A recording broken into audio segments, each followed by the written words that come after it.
You know what? My That's guy, my always guy.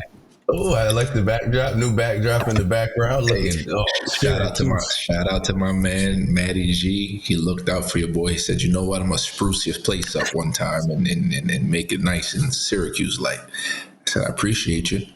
You know what I mean? So I had to put it up for the first episode. That's my dog. Shout out Matty G. Shout out Syracuse Vintage on Instagram.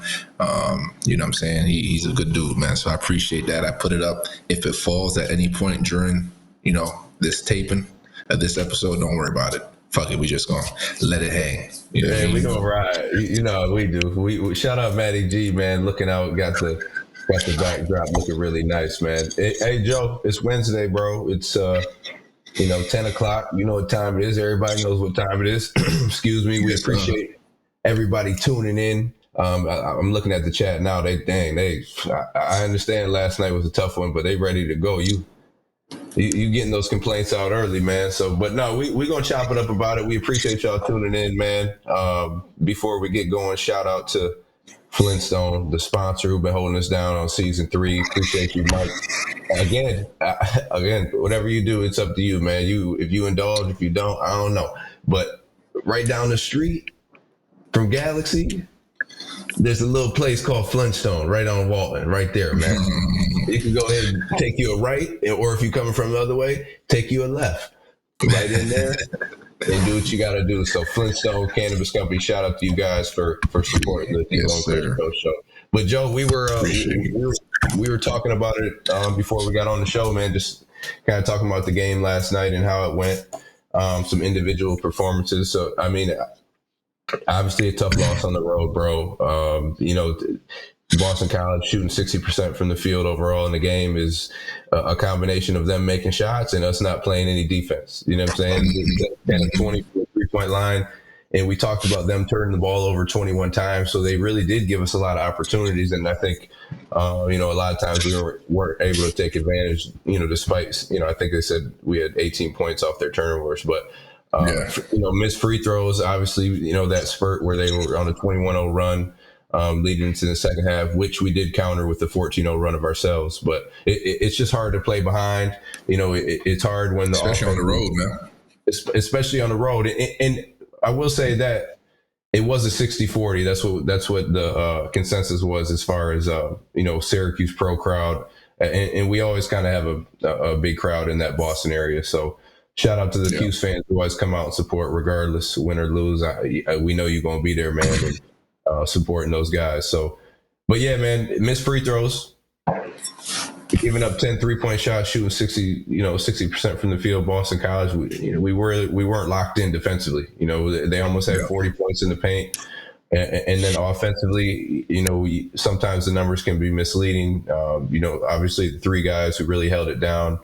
Malik, I thought he brought us back into the game in the second half, and it really hurt us in the first half when he went out in foul trouble. I mean, when he went out on foul trouble, the whole game turned around, and that's when Boston College kind of went on their spurt. But he came back in, brought us back to life, and then you started to see, JJ and Judah and Copeland. He was the ultimate playmaker coming in there making plays. But overall, bro, a tough loss. And we'll get to it later. I don't know if this.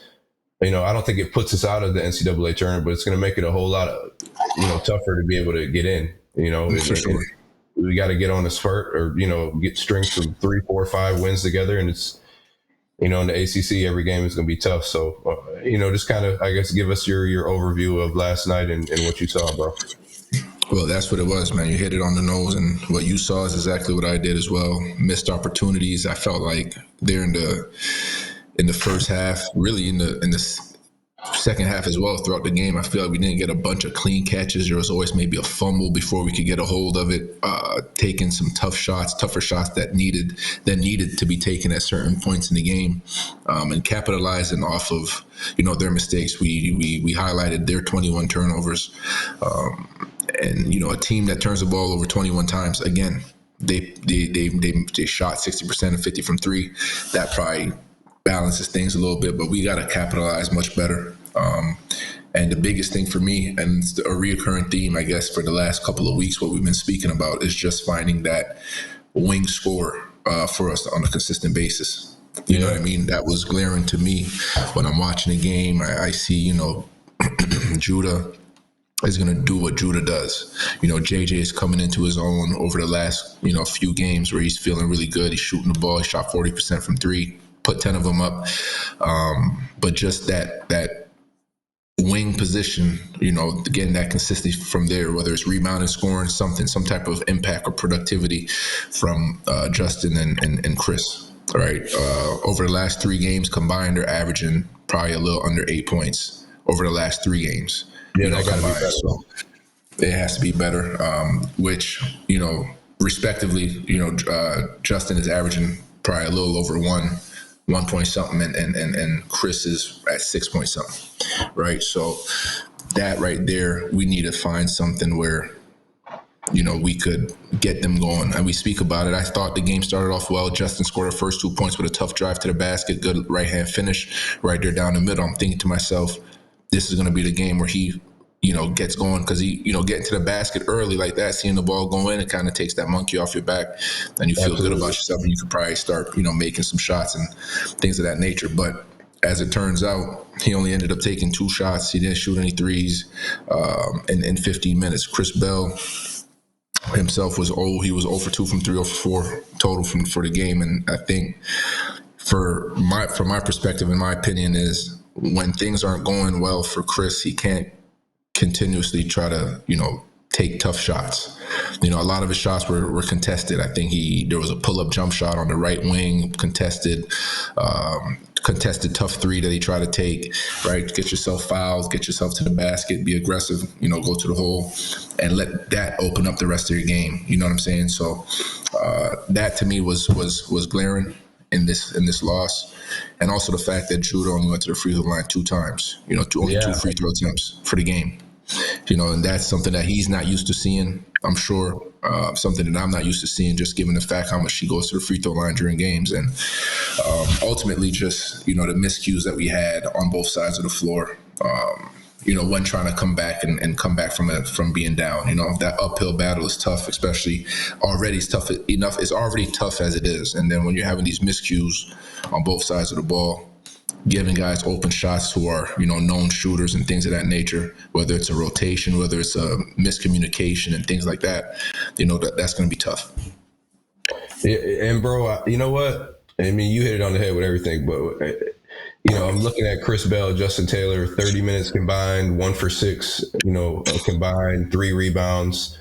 I mean, it point blank period. It just has to be more from those 2 guys, more from that position combined. I mean, if anything, give us 16, 20 combined, give us, 9, 10 rebounds, good solid defense. But, in Justin's case, all these kids are talented to be able to get to this level. Facts. But I could see it, in him when he's on the floor. He's hesitant. He's second guessing. Now, once you start to get like that, now you don't become a threat on the floor, even if you're making or missing shots. You know what I'm saying? Like, so when you're on the floor, you got to be able to be a threat, because now you're playing 4 on 5. Now the spacing that we need for, the drivers to get downhill and those passes and plays to happen, we don't have it because they're sinking it off you and they're not even worried about you. Like, and that's just from you being hesitant, you know what I mean? And not aggressive. Like, if you're going to go down, you got to go down being aggressive. So I got to look to shoot the ball and make a miss. I'm shooting that thing because it's an opportunity. It's open. Yeah. It's a threat. Like, the defense has to be able to commit to that. You know what I'm saying? And you're a shooter, bro. You're a shooter. Shoot that thing. And shoot the ball, bro. But my whole thing is be aggressive. Like, I think for young kids, a lot of times, they miss a few shots or they don't, a couple bad games. That's going to happen, right? You don't want to string together 3, 4, 5, 6 bad games. But 1 or 2, like, you're going to have bad games. You're going to have times where you don't make shots, right? But when you start becoming hesitant and you're not playing aggressive, you're taking yourself out of everything, man. I know it's a confidence thing, but it's almost like that's how you get yourself out of these funks, by being aggressive. And I'd rather see you go 1 for 10 than 0 for 2 or 0 for 1. Right. Like, it's just showing me you not being aggressive and you thinking about everything that you do. Because now, Joel, once you start missing shots, now it's going to the other end. Like you don't got as much energy playing defense. You're not going to go attack the glass like you might have before. Like even yesterday, Chris Bell, like 0 for 4. I needed, you shoot 2 threes. We talked about you got to get 5, 6 threes up. You know what I mean? And obviously Chris Bell, it's different for him because they want to see more.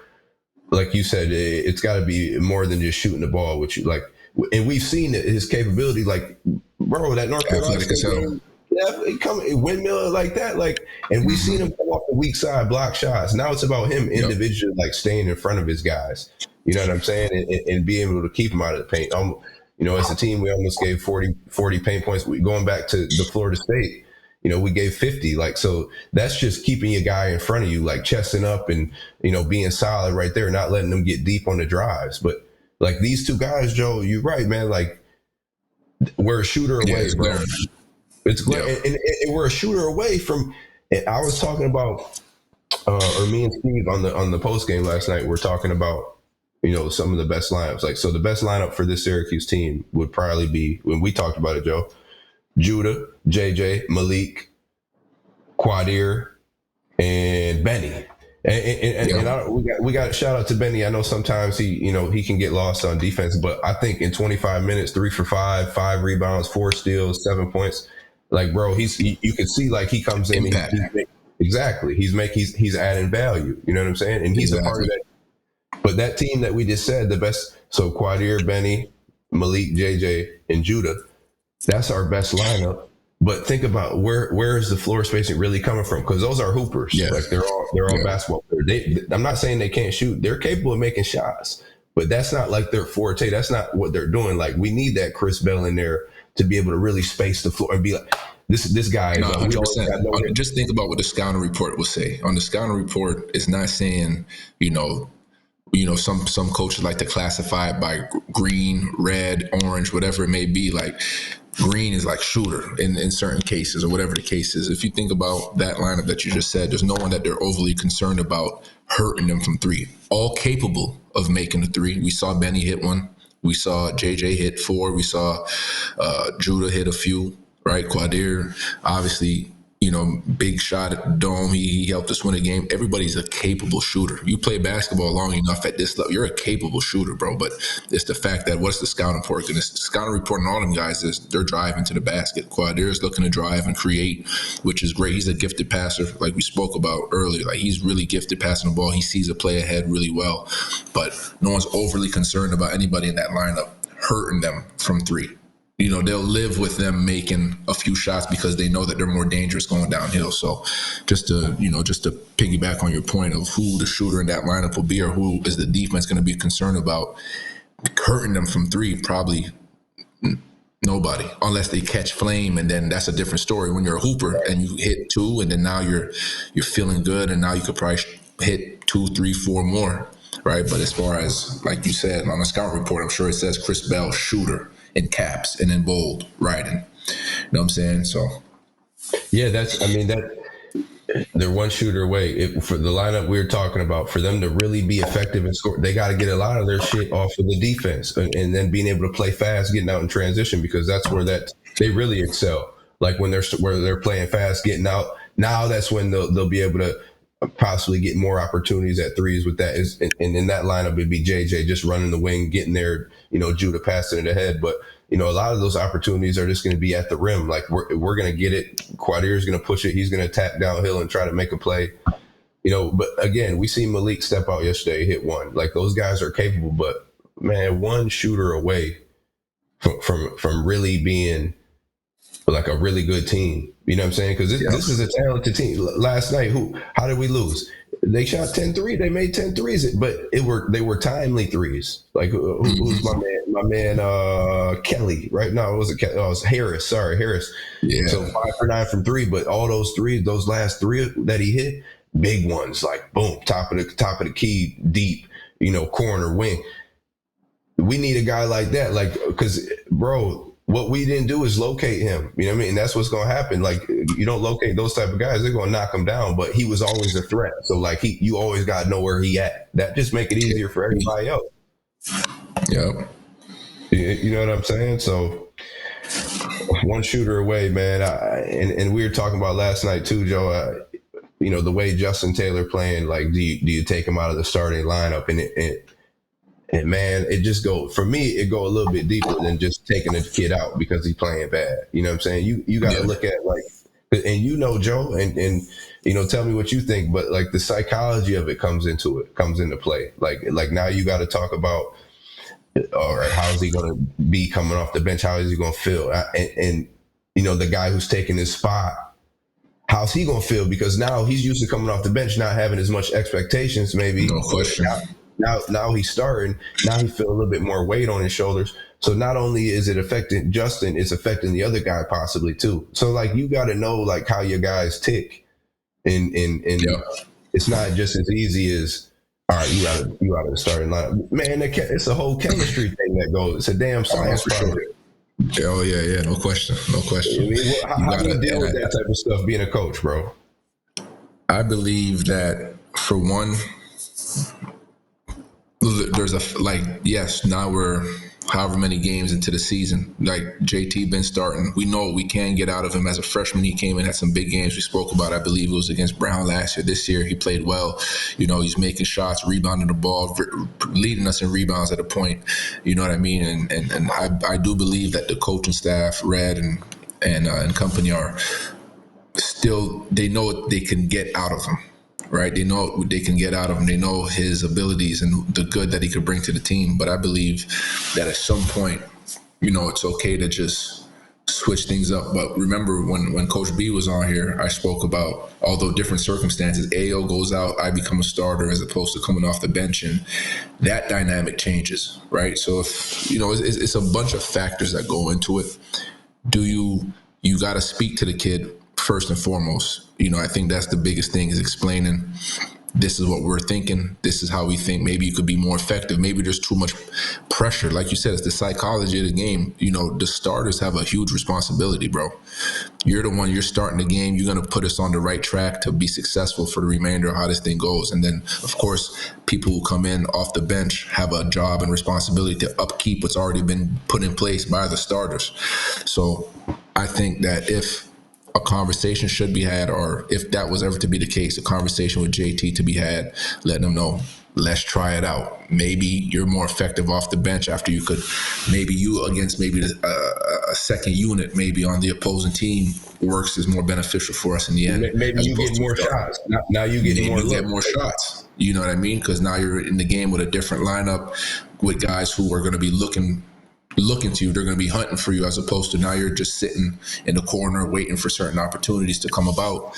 Maybe now we're hunting for you early, and you're getting more into a rhythm that way, as opposed to when you start and maybe you're just waiting around, you end up getting 2 shots. So a conversation for sure to be had before you do anything like that. I think it's important to understand, like you mentioned, the psychology of the game and how it could affect the kid, whether negatively or positively. You just got to make sure you have that conversation with them to let them know what you're thinking about. Having that open line of communication as a coach is important. You know what I mean? And I do believe that whole staff, plus Coach Red being in the head seat right now, has that open door policy. I believe you could go into his office and speak to him about anything, and he's going to be as honest as he always was. I don't believe he becomes a head coach and changes who he was as far as his morals, his principles, and all those things that made him the man and the coach that he is today. So I believe you could go into that office and have that honest conversation and try to come up with something together, because regardless of hierarchy, whether it's coach to last man on the bench, it's still what we call ourselves a family. Family has to talk. Family's going to disagree. Family's going to have to come together and make it work. So I think that's the important thing. Man, the communication piece is so key, because you got to know what your players are feeling, and like what mindset is he into. Now that allows you to make a better decision, going forward. Hey, all right, I think we could sit them down. I think we could, whatever they're going to do. But I just think it's more than just like, hey, we got to get him out. He's not playing good. You know what I'm saying? It's more than that. It's more than that. Those guys in that room, they know that. That's why the move hasn't been made. You know what I mean? So I think just for the average fan or person that's watching from outside, it's more to it. You know what I'm saying? We're just not going to flip it and take them out of the game. And I kind of want to hit this too. I wanted to talk about Judah, because And Judah's been having a fantastic year. You know what I'm saying? And I'm always gonna critique, and we're always gonna show love. So we're gonna give that balance. You know what I'm saying? So I think Hold for on, hold on. me, We got a special guest appearance. Hold on, 1 second. E, 1 second. We got a special yeah. guest coming now. Come on, no, she don't need a bow. She's beautiful. Come on, hey. She's hungry though. Yeah, she's hungry. She's gonna Baby eat. girl. Special guest appearance right here. Oh, okay. That's what it's about right there. Beautiful. My baby girl Paris. Man, we glad she looked like her mom's. Oh man, she got the looks for me. Come on now. I already know. I already know. That's love right there. I already know. But yeah, so I mean, just speaking on Judah, bro, like unbelievable year. So for me, how I'm looking at it, how does he need to play for this team to really excel? And I think we know the answer because we saw it. Like we know he could score the ball, he could get his shot whenever he wants. Like he's capable of getting guys involved. Like he's capable of knocking down jump shots. I just think for us to win games, and this is no slight against him, he got to play a way to where he's getting guys like Chris Bell and Justin Taylor their shots because they can't get their own shots for real. It's so Yeah. JJ, Judah, Quadir, those are guys who could really I think create for themselves and others the best. You know what I'm saying? Obviously Judah and I think Quadir stand out to me for guys who could really, do stuff for themselves and others. But for us to be good, like Judah got to get Justin and Kris going right away. He got to get Malik going on a couple of lives. And I think Malik does a good job of just getting himself going. He's one of those guys who you don't really have to worry about. He's going to give you that.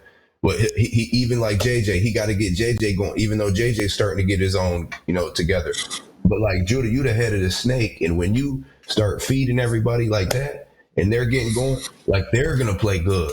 You know what I'm saying? Because we know you could get 28, but if you get 28, you get 25 and nobody else really doing anything, we've seen what the results are going to be. I mean, we go back to a game like Miami, you had 13 assists, 10 points, damn near triple double. Like that for me was like one of your best games of the year, probably the best, because you got everybody else going. And that's what we need as a team to win. Yep. Yeah, you know what I'm saying? Just to be honest, and I think because like you hear people, oh, Judah had a good game. Look at the stats, and yeah, he did. I thought he did have a solid game, but a lot of the time too, bro, when he getting his looks, man, they're so hard, dog. Like you talked about how the defense is just waiting on him. You got two, three guys creating that wall. Creating that wall. Look at, and we know because his footwork is unbelievable. Like when he stops and gets stopped off the dribble, like his reverse pivots and like his up and unders, like he got that down. Like so he's able to make those shots, which a lot of dudes and a lot of players they can't do that, bro. And he's able to do that. You know what I'm saying? But how throughout the season, and I'm not saying he can't, he probably can, but throughout the season, like to play like that the whole time and to like try to sustain that way, like it's not going to equal up wins. You know what I'm saying? Like you need it. Like I think he could get to the shit where he just go boom, boom, and then one dribble right into your pull up. Like that whole area is there for him instead of like getting too deep and always having to shoot a tough shot. Now, like fades, up and unders, yeah. But the last, like Joe, and you notice the last 4 or 5 minutes of the game, man, you dead tired from playing that like that the whole time. You have to do instead of like boom, others was kind of like doing it for you. Now, like when we really need you to go get something or make a play. You got your legs more so rather than having been bogged down through trying to sustain that type of play. But I don't know if but I know you get what I'm saying. But I don't know if like the person on the outside really understand. Oh well, nah, he got to play this type of way for us to win the game. You know what I'm saying, Joe? No, I feel you 100%. And we touched on it a bit. I believe it was last week, just about that finding that balance. You know what I'm saying? Especially as a point guard, you're gonna have the ball in your hand. 90% of the time, I'd say.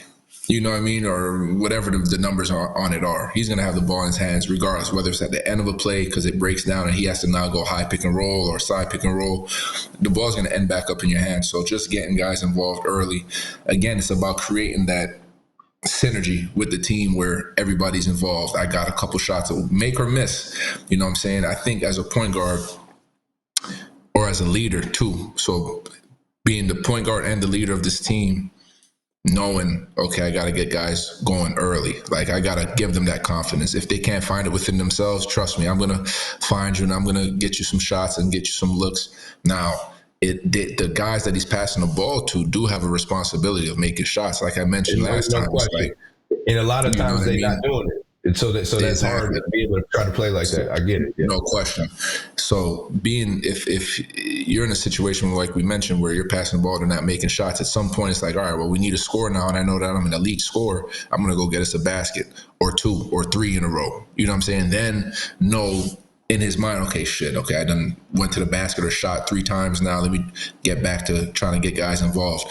But in the midst of all that, there's a couple key factors. Like we mentioned, guys got to make shots, because for you to have confidence, for me to trust in you, you got to trust in yourself. Like, if you're not making shots and I see in your face that your confidence is down because you missed 1 or 2, I'm not really looking to pass you the ball no more, because I could just tell you're not ready. You're not in that mind frame to make a shot. You know, you're ready to take a shot, but are you really locked in on making it? When I see you, your body language is off.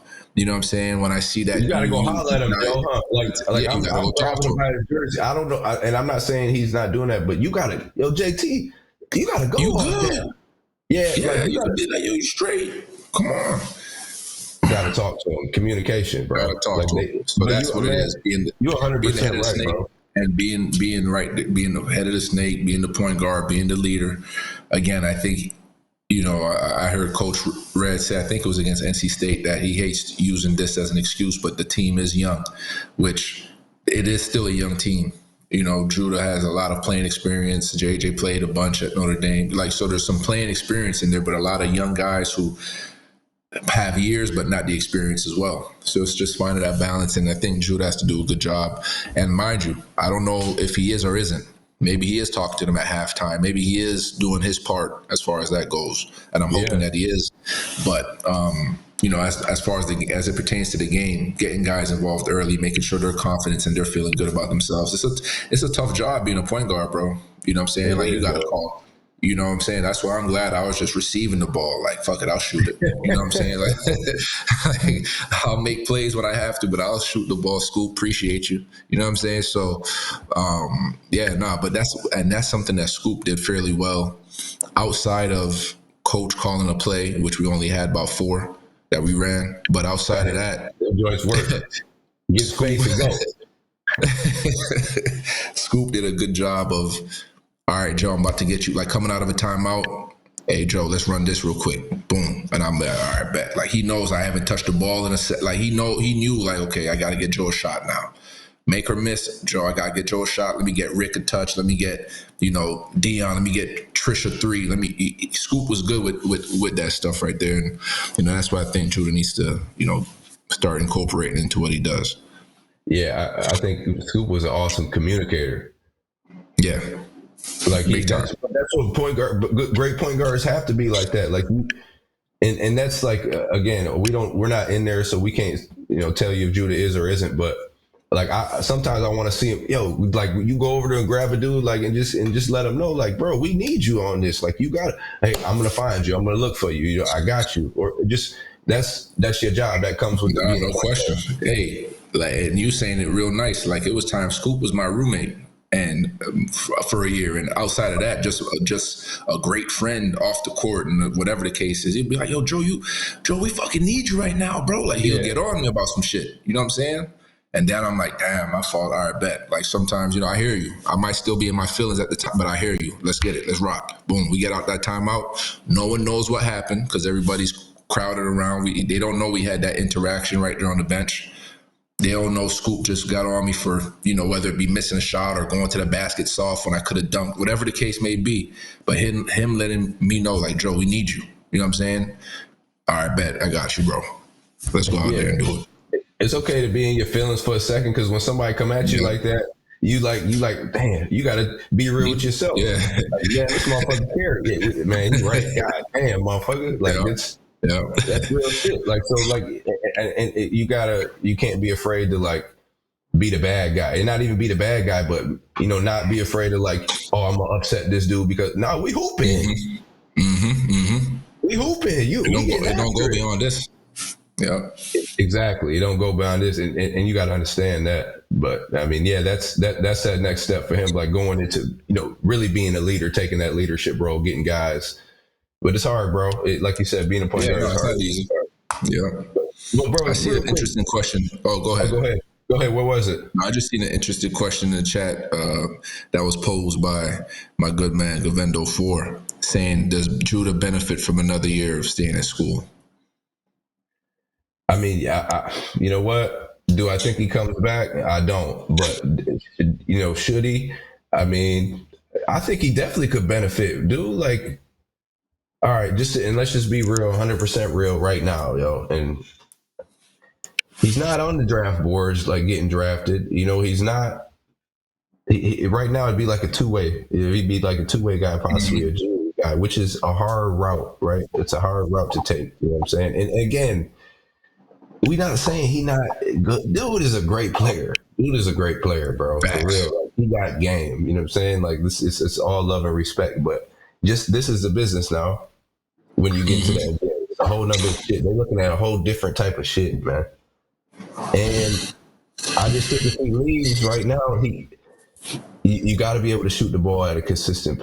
You know what I mean? The league gonna be a little bit different.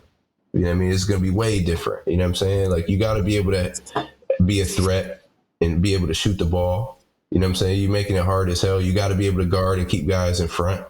You got to be able to really come off and make consistent decisions. And let's not forget, like he's athletic, but he's not the biggest, strongest guy either. Like he gonna be, you know what I'm saying? He gonna have guys who are big up there guarding him. You know what I'm saying? So it's gonna be a challenge. I'm not saying he's up for it, but I think, bro, the benefit of coming back, how the game is now, bro, go ahead and get you 300 real quick, stack up. You know what I'm saying? I don't know the family situation. I don't know if he needed it or not, but for yourself, enjoy another year of college. You know what I'm saying? Like work on that J in the summer. Go to all your shit in the summer. You know what I'm saying? Get away from Q. So you know how people want to go to LA and whatever. For sure.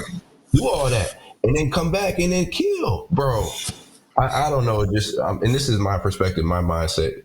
Dude, it might not even be on that at all. But I just think going through it and being one of those guys who I did rush to get out. You feel what I'm saying? Just because I felt it was something.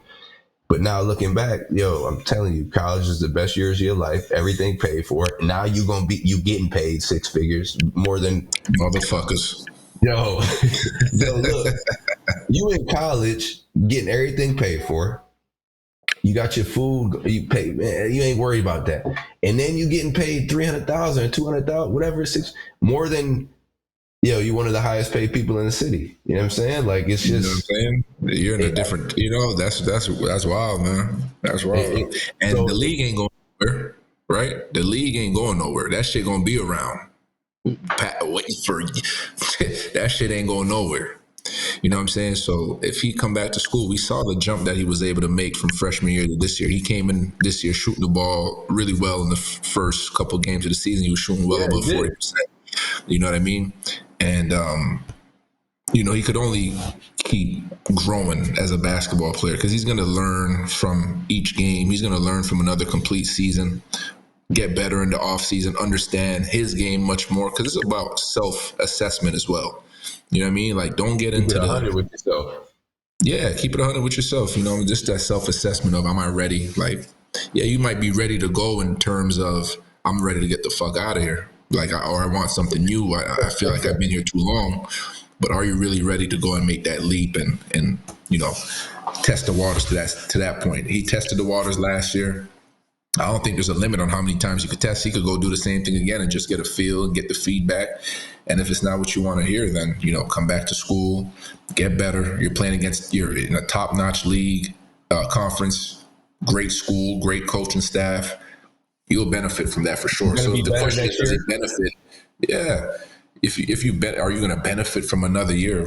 Hell yeah, you're going to benefit, because not only are you going to benefit, assuming the whole core of that team comes back.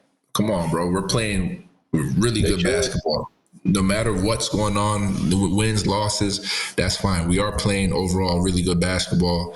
I don't know if it exceeded or maybe people think they're doing better or worse than what they expected when the season started. But I think for in general, I think we're doing really well, considering Red as a head coach for the first time, JJ coming in to try to fit in with a new team. Imagine JJ after a whole season of really fully understanding the coaching staff, the Because he coming philosophies. into it, you can see it.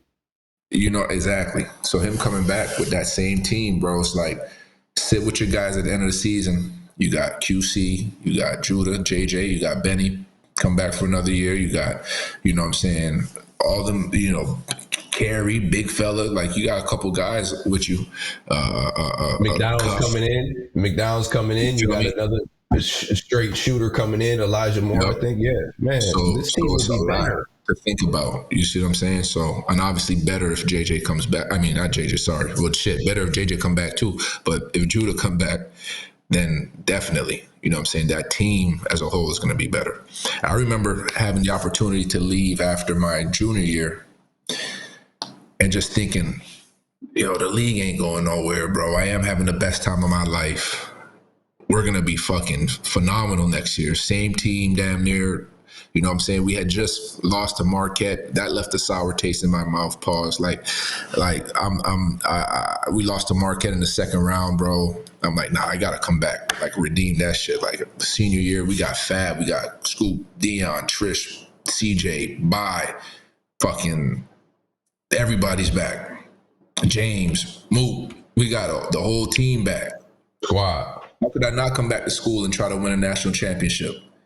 You know what I'm saying? Try to compete for Natty. Had to. The league not going nowhere. And he's still young. You know what I'm saying? Like, he's young. He come back, he's 20 right now, if I'm not mistaken, 19, 20. Yeah, junior. This whole team sophomore. This whole team is made up of sophomores. You got Benny who'll come back and be a senior. I mean, bro, I just think, like I said, a shooter away. They got one coming in. You know what I mean? I think they probably going to try to hit the transfer portal. You know what I'm saying? Bring a guy, a big whatever. But I think that this would be a really good team. They a really talented team. You know what I'm saying? And I'm looking at the chat and they're saying this. They think this team lacks leadership. I think they do lack somebody. They have the guys who have the ability. Like Judah, he could have that ability because he could have that grasp. Like Copeland's another guy I'm reading in the chat. He's a guy that I think he's a leader. He's like, he just got that in him. You know what I'm saying? But it's really got to come out of somebody. You know what I'm saying? Like that leadership role, somebody got to take it in this, you know what I'm saying? And just take a hold of it, bro. Because this is a younger team. It can't always come from Red or the coaches. It got to be a guy on the floor. You talked about your team, you know, your senior year, like, and all those guys, bro.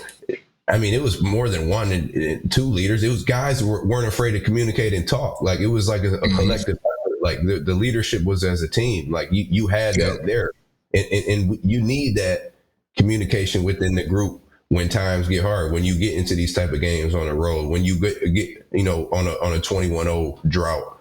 You know what I'm saying? You need those type of guys. You know what I'm saying? Because if guys just out here playing and not saying shit, that's when chaos happen, yo. Like, that's when chaos starts. Sure. That's when you start turning over, getting bad shots. Guys not on the same page. Yo, I don't really see a bunch of like huddles with them. You know what I'm saying? As far as like, it need to come from the guys on the court, like that message. You know what I'm saying? It can't just be Coach Red. And I don't want to give them an excuse because they're younger or whatever. Yo, bro, like if you have it in you, you have it in you. Don't be afraid to like speak it out there on the floor.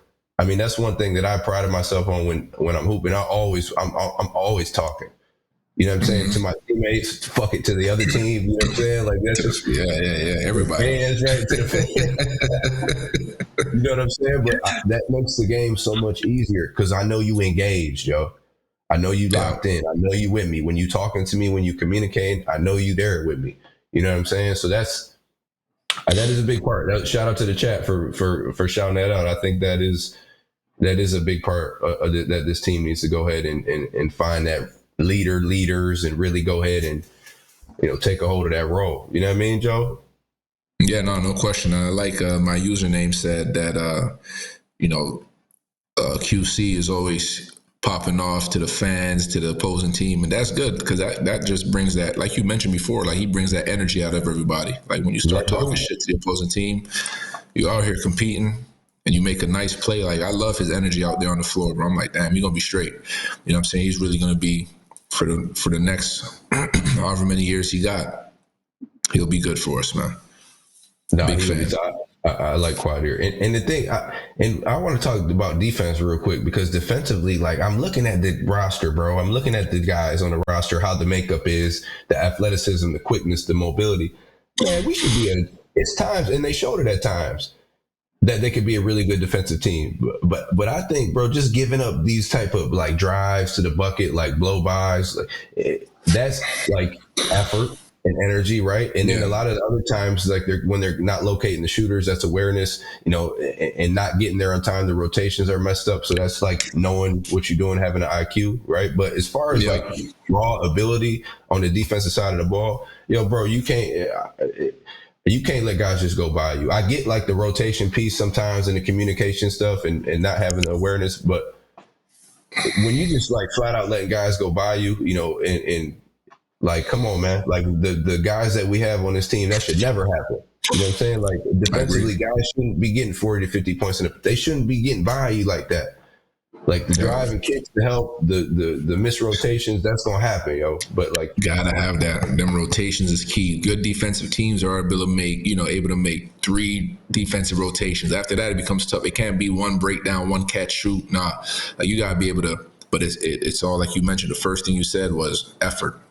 You know what I'm saying? Like you got to first guard yours. But I mean, that's why we play a team sport, is so that we could lean on each other in times of need. And more times than not, you're going to need help on defense. You know what I'm saying? That's just the reality of it. Yeah, you got to keep your man in front, but there's a system put in place for help side and rotations, and we got to make sure that we're locked in with all of those. And sometimes we get caught ball watching, and when that happens, now we're a second too late, or a half second too late. And at this level in this conference, players are too good to be given that half of a second of open look, and that's why we end up paying for it.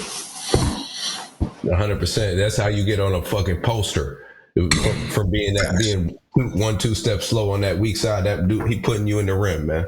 I don't know if y'all remember Hakeem Work, Royal Ivy, man. Royal Ivy, he was late on that rotation, and he got a whole, you know what I'm saying, everything in his face.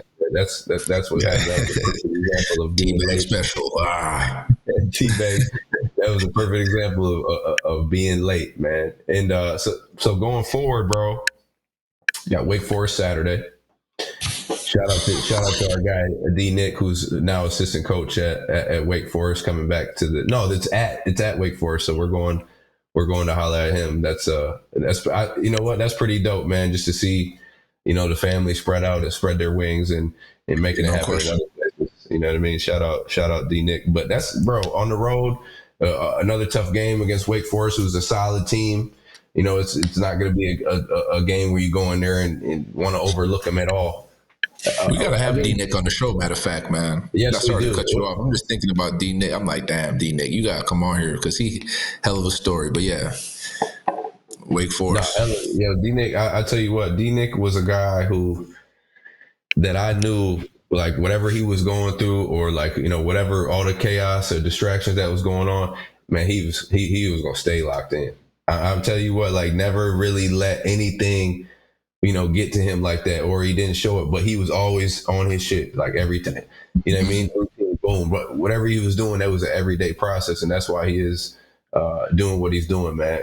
One of the best young coaches in college basketball, and just one of the best people. One of the best people, man. Shout out to D Nick. Jordan, we gonna get D Nick on the show maybe next week or something. I don't know if he gets to have practice in the morning, but I definitely just remind us to get D Nick on the show, man. We for sure. But yeah, so I mean, Joe, we got, I don't know, Jordan, we got 9-10 games left. We got Wake Forest coming up. Joe, what do we got to do, man, to be able to make the tournament? Are we making the tournament? Because I think we got a team that if we do and we get in there, dog, we dangerous. Definitely going to be dangerous if we get into that. But we got, like you said, we got a couple games left. We got to play Clemson. We got to play, Carolina. Yeah. And that's going to be one where they handled their business when we went to Chapel Hill. Now we got to do the same thing. But there's a couple games on here that we got to. Louisville, we better pop. Louisville's shitty. And so here's the Louisville shit. Shout out to my dog Nolan Smith. He's on the coaching staff. Shout out, big love for Nolan, but golly, Louisville not terrible. really that good. So it's at Wake Forest, back home against Louisville, and then Clemson that Saturday. Then we got North Carolina at Georgia Tech, and motherfucker, I think that's it. Oh, is that it? And that's it, yo. Oh no, and then we got Clemson at home, I think, as well, or Clemson on the road. We got Clemson on the road. That's Yeah. So 1, 2, 3, damn near a 4, month 5, and change 6, left. 7, 8 games left. Yeah. So out of those 8 games to make the tournament, yo. So we're 14-7, 5-5 in the Big E or in the ACC. I said Big East. It should be the fucking Big East. You know what I'm saying? 10 games so left, yeah. How many games? 1, 10. 2, 3. 10? 2, 3, 4, 5, 6, 7, 8, 9, 10. Okay, so out of those 10 games, we got to win 7. Yep, and one hopefully should come against Carolina if we can't get that one. That'll be a big time. You got to beat Georgia Tech. Got to beat Clemson twice. I'm just saying. You know what I'm saying? And you got to beat Louisville. Got to beat Wake Forest. Clemson. Hold on. And I'm not really one of them people that like to jump the gun and think too far ahead. But we got Clemson coming to the building. What we think about? Well, we'll have time to speak on it. Actually, we'll have time before that game comes about. Joe coming back to the Dome, man. I hope the reception is a good one. I don't want to be disappointed by boos, and yeah, he's been playing well. But we'll talk about it when we get closer. But it just reminded me. I forgot that's where he went to school at. Yeah, that'll be nice having him come. He's averaging like 15 a game. But bro, 10 games left. We gotta win 7. So we gotta end up being 21-10, and then we'll be. What is that? We'll be 7 games, 12-7 in the ACC, or 12-8 in the ACC, right?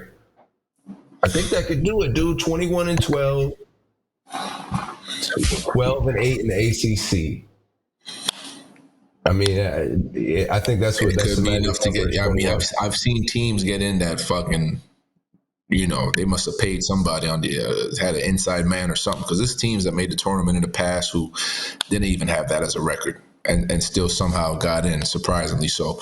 You know, and again, we have the ACC tournament that would have to play well in. You know what I mean? So all those things considered, we do have a chance, because I do believe we are that type of team. We just have to understand winning basketball, and winning basketball is, you know, using the length of the shot clock to make sure we're playing more so of a possession game rather than an up and down game. We got to get more possession. We got to slow the game down, and making sure we're doing the right things defensively, and knowing how to win basketball games down the stretch. You know what I'm saying? So even when you do those scenario drills in practice where you're either up or down with 3 or so minutes left, 2:50 left on the clock, how do you handle those situations? You know what I'm saying? How do you get the best quality shots in those situations? How, you know, it's going to come down to minor details. How sharp are your screens going to be? How sharp are your box outs going to be? Things of that nature that's going to help you win those games. Because there's a few games now that come down to the stretch, and it come down like to the last little bit. This game here, we missed some free throws. We missed opportunities and things like that. Like, how are we going to react? How are we going to bounce back and learn from these experiences in these games? You know, that's what life is about in general, is learning from past, you know, mishaps or successes. So we just got to make sure we're learning and growing as a group, no matter the age and the youth of the team.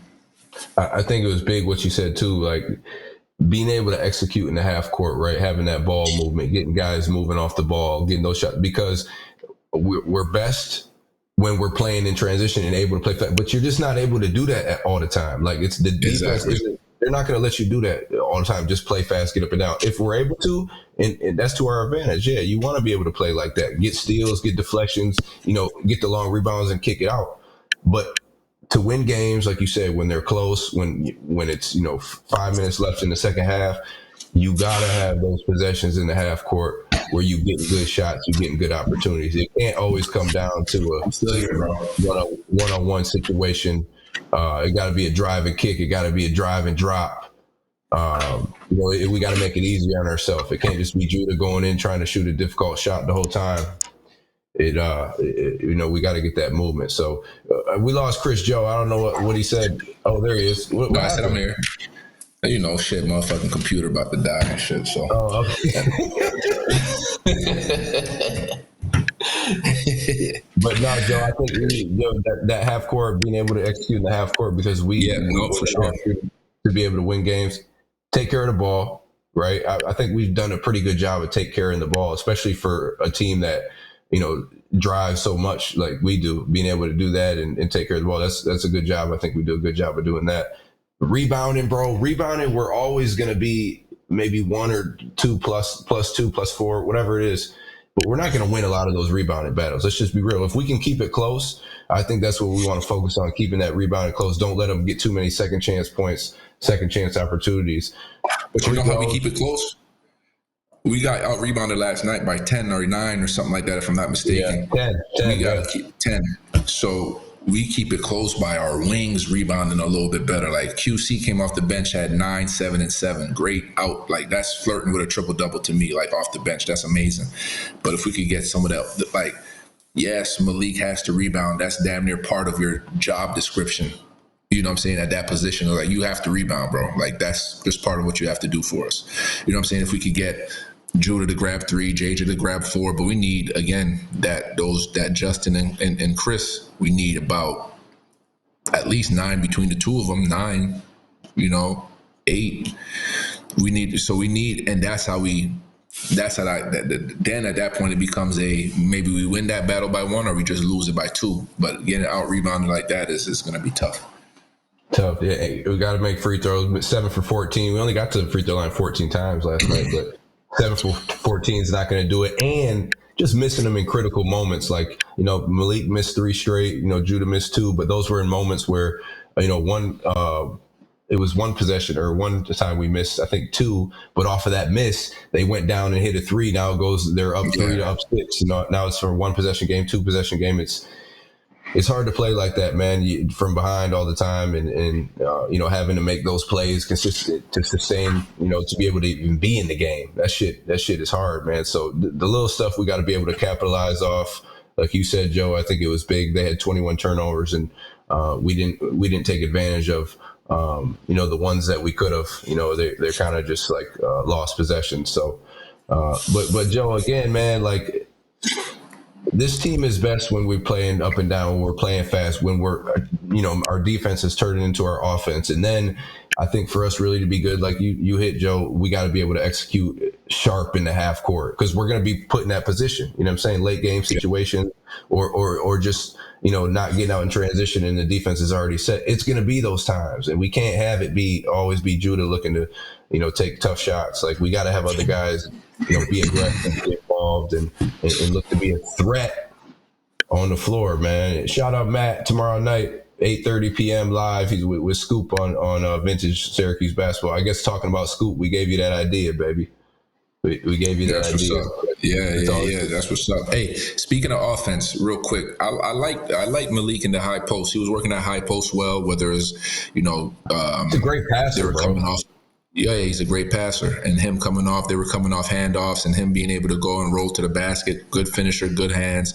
But I like that. I like seeing him in that high post area and working through there. And they were working with him. So he would pass the ball to Malik, get it back. He's setting a step-up screen for Judah. Judah turning the corner, and he's creating stuff out of that.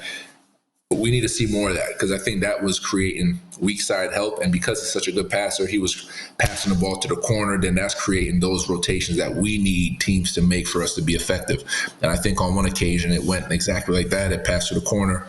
Then it was a pass to the left wing to JJ, who, got downhill and got a layup. So just that movement where the ball is not sticking too much, like we got to start playing on the move. Okay, we know basketball. It's only 3 things you could do when you catch it.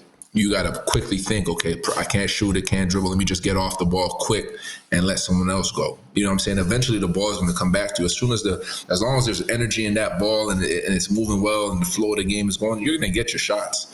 So don't worry about taking it and holding it, because that's creating just guys to get back to where they need to get to stop drives and stop penetration. So just keep moving that ball, Q's. Keep moving that ball, man. When that ball's moving, yeah, you'll know if you're open to shoot or not. If you're not, quickly we're attacking either a closeout or passing that ball and letting someone else attack. Man, like you said, creating those long closeouts. Now, like we're thriving as a team because we got options to go into our pump drive, or if they're late, just letting that thing go. Once you start creating those long closeouts, now everybody on the defensive end scrambling. And to your point about Malik in the high post, bro, he does a great job of running full speed, getting to the ball, and when he flashes or if he's coming out of transition with it, great job of seeing it and then turning right away, and then just like you said, getting it to that either corner three or that wing three. But I mean, he's an underrated passer, bro. He does a lot of just things really good, yo. Like, you know what I'm saying? Yep. Defensively, he's probably one of the best players in the nation. You know, just active hands, you know, smart, being able to be versatile and switch on the guys and keep them in front. He's had a hell of a season, man. He's had a hell of a season. So look, we got 2 minutes left.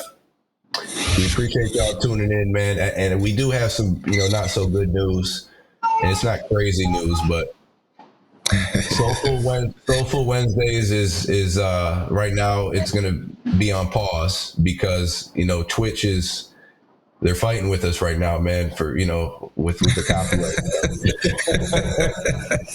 No, but it's, you know, we can't do it because of copyright issues and things like that. But I don't know. We'll figure it out, Joe.